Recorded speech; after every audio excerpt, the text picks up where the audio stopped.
Hey everybody, I figured I would make a video to kind of go over a few things on my upcoming project that I'm going to do, and I figured I'd help you kind of just give it some thought of in the future, in case you're going to be doing similar project that involves taking the turbocharger off to either replace that or replace your oil cooler or whatever.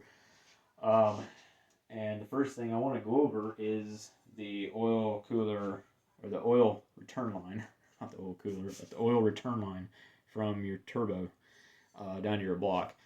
This is the Dorma one. The part number for this is a 667-520, and this is a nice upgraded one. Like the OEM ones are plastic. Um, I noticed that Gates makes one, which is I'm a big fan of Gates hoses and lines fittings and stuff like that. And I got some of those here with me.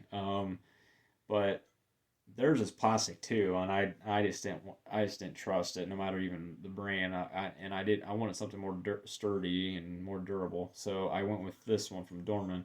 So this is a all steel corrugated tube with a cast iron fitting. It's got the gaskets on it. Of course, you got your plastic um, snap fitting at the end, which is no big deal. But this would be a nice, upgrade for your Cruze or your Sonic.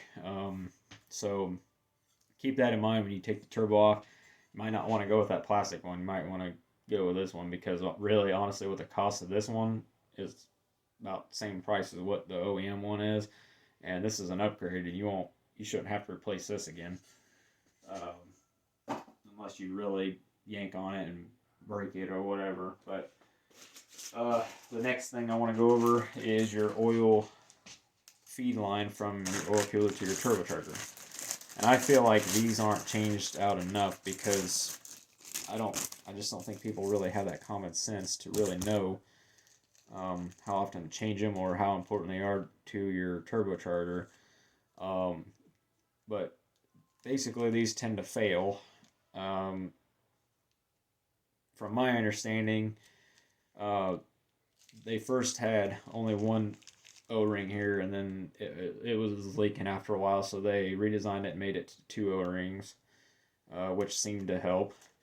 And then these lines were getting so hot that they were actually deteriorating the line, so they put this heat tubing around this, this insulation wrap to keep this line cooler. I don't know how much cooler it keeps this line, but it's got to help some. But basically, these lines, they get so hot from sitting underneath the exhaust manifold that the oil pretty much bakes, from what I hear, and it clogs up the line and starts the turbocharger of oil, and then your turbo starts to fail.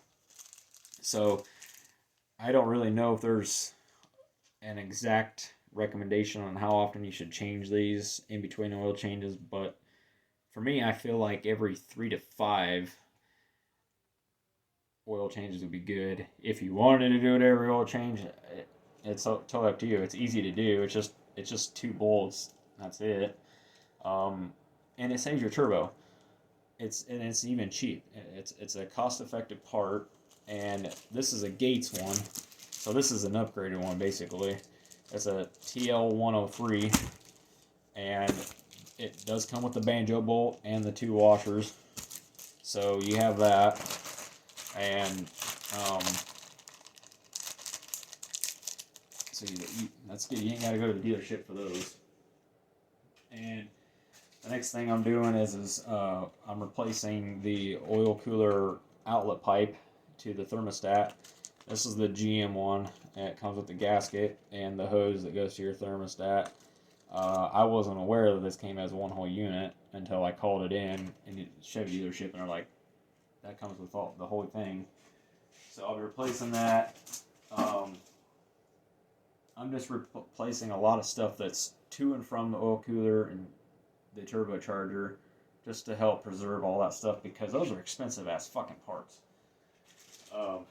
And the next thing I'm replacing is the oil cooler coolant feed line.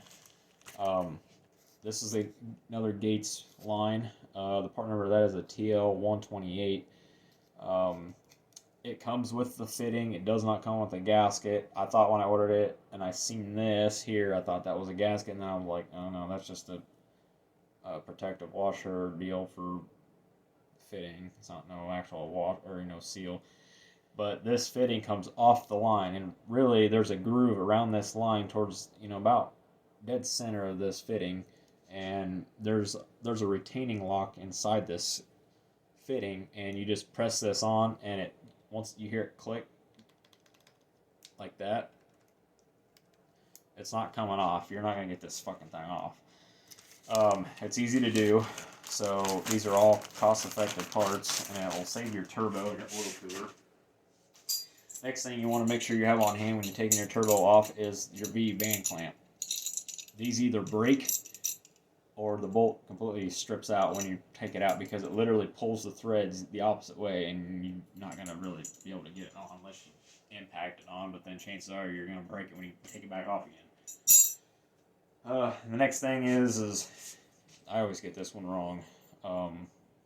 They have so many funky names for shit anymore, but this is the line that goes into the oil cooler, and then you got your coolant line that I just showed you.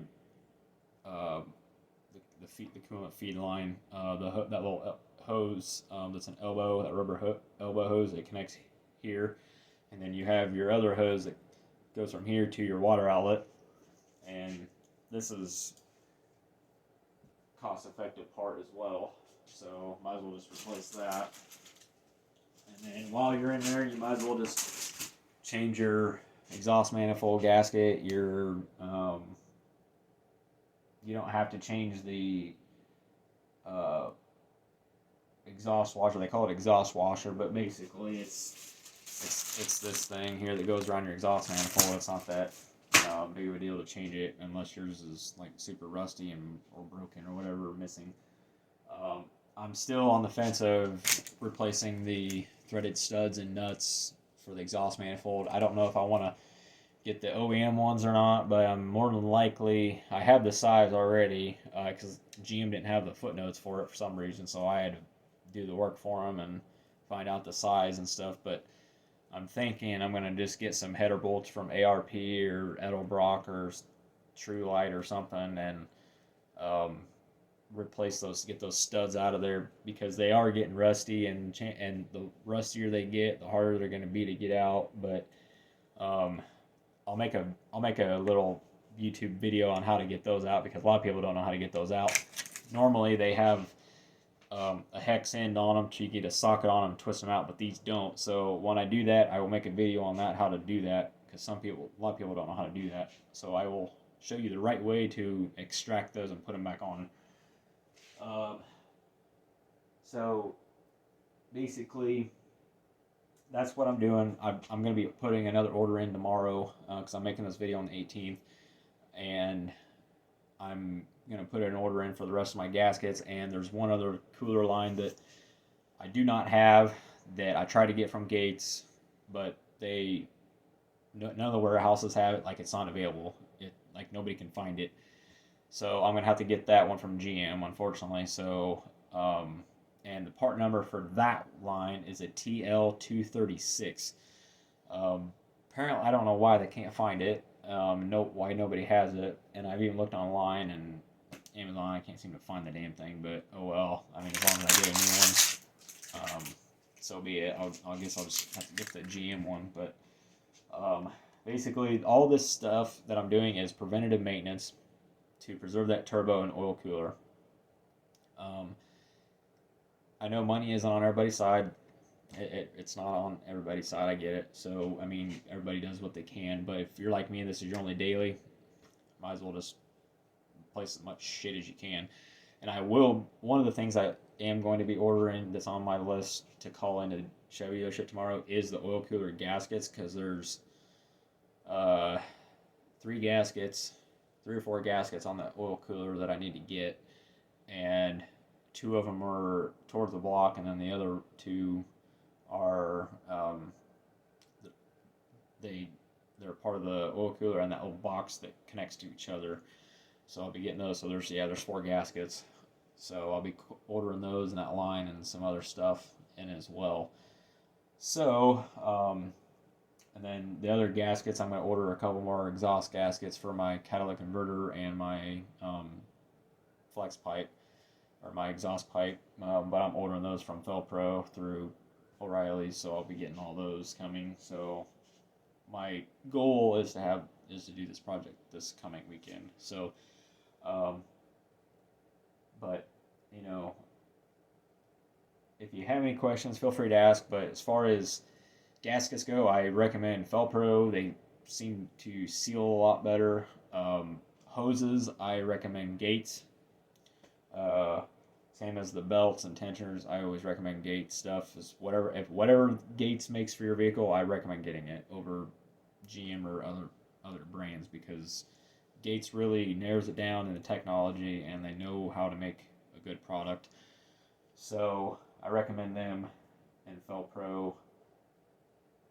And if they don't make something that you specifically need, and you gotta get it from the dealership, then by all means get it. But that's what I recommend. So anyway, I wanted to share this information with people because I just wanted to kind of, point people in the right direction. So if you have any other questions, feel free to send me a message or comment, whatever, and hopefully this helps, and I'll be glad to answer your questions. So cruise on.